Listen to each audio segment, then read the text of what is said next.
Hey there, my name's Niandra and I recently hit Legend in Stadium on support. 85% of this was done with Mercy, the other 15 was with Kiriko where I would teleport into the enemy backline and just kinda be annoying. I wanted to do a quick video talking specifically about my Mercy playstyle and what powers or items I like to pick up. I'm going to start with a general overview before diving into specifics. My playstyle is all about min-maxing weapon power and attack speed for a high healing output, which when combined with damage boost builds Valkyrie very fast, where I'll either try to get picks directly or just spam fire from a safe location.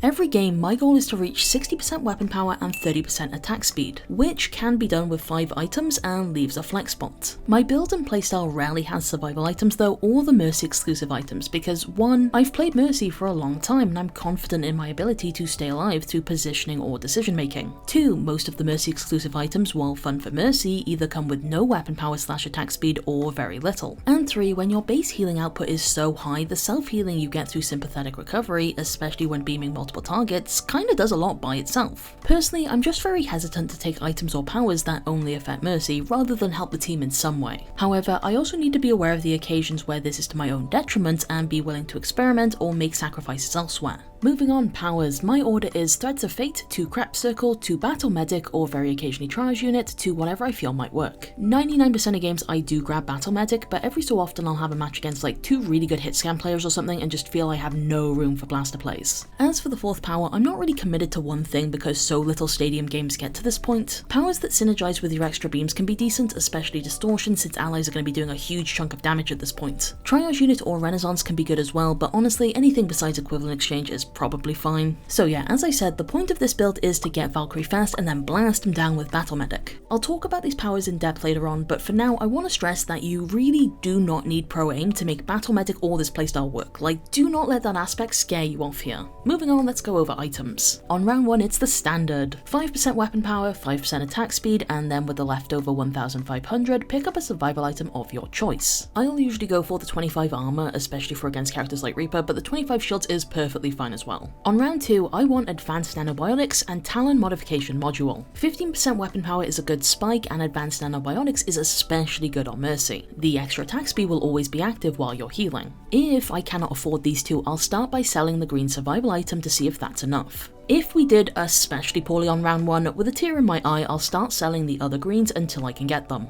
On the other hand, if we did really well on round 1, I'll also try to buy mid-air mobilizer, and again, I may sell the green survival item if that will push me over. Alternatively, you may have a round where like, you can afford both blues and then have another 1000 spare and it's not really worth selling off greens for another blue, so I'll just grab a 1000 cost survival item or whatever. Also, mid-air mobilizer can and will encourage bad positioning or playstyle habits, however, the boost to both your power and speed so early is immediately noticeable. If you can grab it as early as round 2, then your team just gets a really strong advantage. From round 3 onwards, here's where we really get into things. At the start of every round, I'm going to sell all the items I have to get my total money to know what I'm working with. I'm then going to do the maths to calculate how I can min-max my weapon power and attack speed for that round, while also reprioritizing buying back Advanced Nanobiotics, Talon Modification Module, and Mid-Air Mobilizer. This generally means picking up blues such as Icy Coolant, as it's the only blue that gives 10% weapon power until I can afford a cheap purple like Codebreaker, then slowly transitioning into more purples. Every so often, I'll spend all my money for the round, print screen the numbers, resell everything a second time, and try a different combination if I think it can be improved. For example, say my last 2 slots go towards this 11k purple and this 1k green.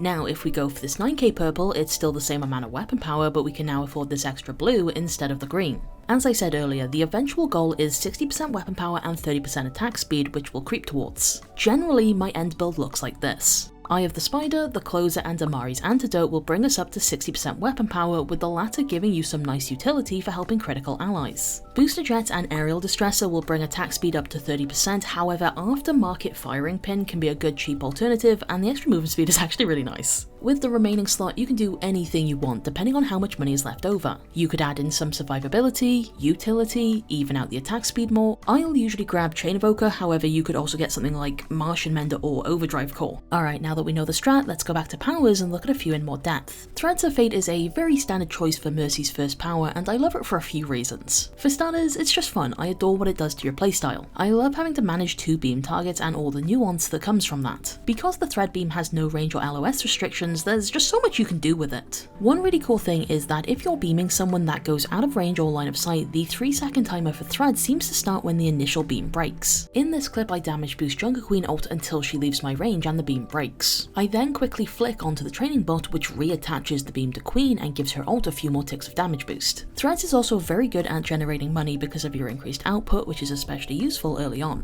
Crab Circle is seemingly the power that ties almost every Mercy build together, and I don't think I need to say much about it. It is strong, it is good for money, and because it synergizes so well with other beam related perks and items, I've never had it be a bad pick. With normal Valkyrie, your main beam has a range of 60 meters while your chain beams are about 10. With Crab Circle, all of your beams are just kind of huge. This means you can push up a decent amount with the pistol without worrying too much about allies missing out. Also, I know there are some players who take Crab Circle round 1 instead of Threads of Fate. You folks are so valid, I see the vision, I'm just too much of a coward to experiment with it, especially when queue times are like 20-25 minutes. I just worry that I wouldn't get enough Valks to justify losing out on Threads near constant uptime, and the Valks that I did get, my healing and damage output would still be quite low at that point. However, I have heard from a few people who really vouch for this playstyle and say it works great for them. Hi, future Niandra here. I did a handful of games on an alt account where I would take Crab Circle round 1, and it was actually pretty decent. I felt like I had to heal bot the tank a lot more for ult charge though. I probably won't stick with it because I miss Threads so much, but yeah, fair play, thumbs up to it.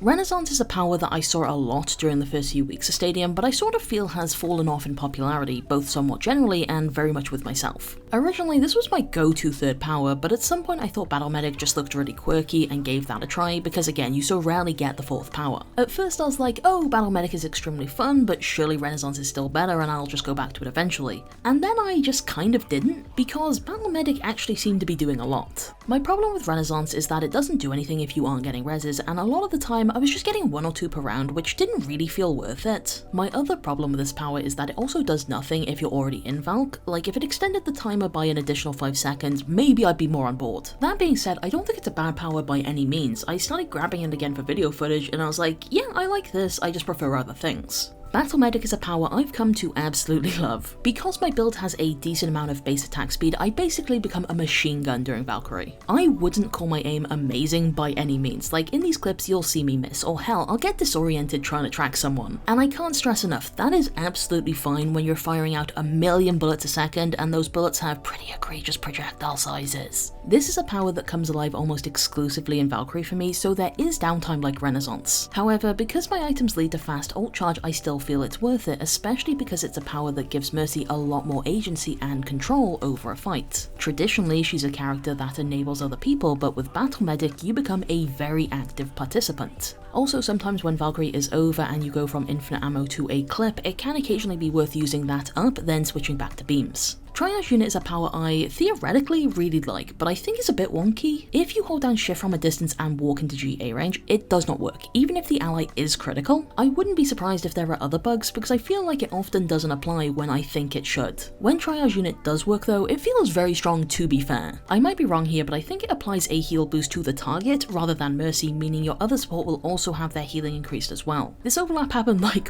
once, but be careful about taking mid-air mobilizer when you have Triage Unit. If you're super jumping to get yourself in the air, then you may not have GA ready when someone nearby is critical. Serenity is a power I initially despised because encouraging players to heal full health allies is such an awful concept to me. However, I've taken it once or twice late game because I wanted a bit more survivability, maybe against damage over time in particular, but I can't really remember. Anyway, I'm not too sure how much it actually helped, but I definitely stayed alive more. I felt especially tanky during Valkyrie with all the Crab Circle beams. Protective Beam is also something I've taken once or twice as a 4th power and I think was okay. However, I am someone who will moderately often flick on a damage boost when my beam target is injured. For example, if my ally is in a 1v1, I'll gauge their odds of winning it faster with blue beam instead of healing them through it, so I don't know how often this was actually active. Moving on, why this playstyle and what are the weaknesses? For the positives, it's extremely consistent and makes your allies really hard to take down outside of burst damage or intense focus fire. It's all just Cats posted this great chart r/mercy maze to show how your healing will scale. Apparently, you ideally want weapon power and attack speed to be close together, so you can probably optimize my 60-30 divide better. The reason I chose that specific ratio though is just because there's more weapon power items than attack speed, and I like the utility that comes with them a little bit more. Another big vital reason for my playstyle is that a lot of the supports in Stadium are going to end up as pseudo DPS. From a Kiriko that teleports into the backline with her clone, to a Juno that either spams rockets or does blaster damage from an impossibly high position, to an Ana that takes the crit headshot power, they will likely build at least somewhat into damage, and that is a good thing. We want to enable that. If the enemy team has an Ashe on high ground and neither of my DPS can or are contesting her, for the most part I would much rather Kiriko TP up and try to take her out to stop the damage completely, rather than everyone just cower at the choke while we're constantly pelted by fire and pick damage and stuck in an infinite healing loop. As for the weaknesses of this playstyle, you are somewhat fragile and your health pool will likely be lower than your allies. Your main form of self-healing is through sympathetic recovery, which means if you get focused fire while allies don't take damage, things can get a little tough. Again, because your other support is often a pseudo DPS, their effectiveness at healing Mercy can be quite inconsistent in Stadium. I feel I was more likely to struggle when our other support was Zenyatta, for example, and I should have been more willing to compromise my build to make us work. As I've said, I'm basically allergic to survival items, and not just on Mercy to be honest. This means I need to constantly be aware of enemy locations, their powers and potential burst damage such as one-hit fire strikes, plus what risks I can take. Even though I feel pretty tanky during Valkyrie, I need to be careful about going for reses outside of it. I'll put a lot of effort into tracking the respawn timer because enemies probably can't watch a soul for the entire time.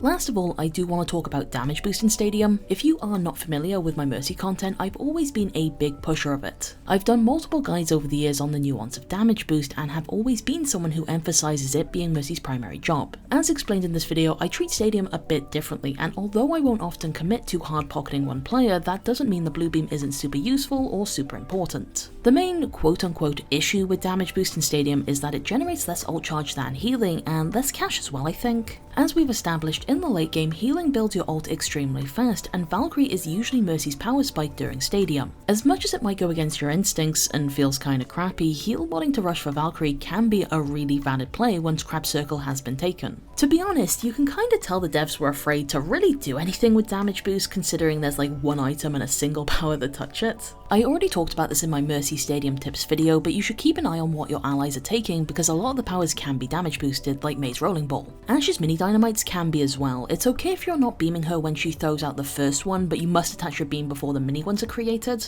Hit scan are obviously super good overall though, with a pocketed Freya being an absolute nightmare to play against. Reaper has a power where he'll do a mini ult after teleporting, and I think it's fucking terrible when taken on round 1. It makes him vulnerable, and the damage is initially so low that I've tanked it multiple times while just walking away from him. If my Reaper takes it early, I'll try to flick beam onto him during his teleport animation for either healing or damage boost, and this works especially good with Threads of Fate. I also want to give another shout out to Junker Queen, who's one of my favourites to boost as the match progresses. She's a character where you need to keep your beam attached to damage boost her, but it also means it's okay to miss beaming her initial attack animation. If I see the axe swing from a distance, I'll maybe try to flick blue beam onto her. And that is all from me. I have made a video with more general Mercy Stadium tips if you want more of this sort of thing. Thank you so much for watching and have a nice day.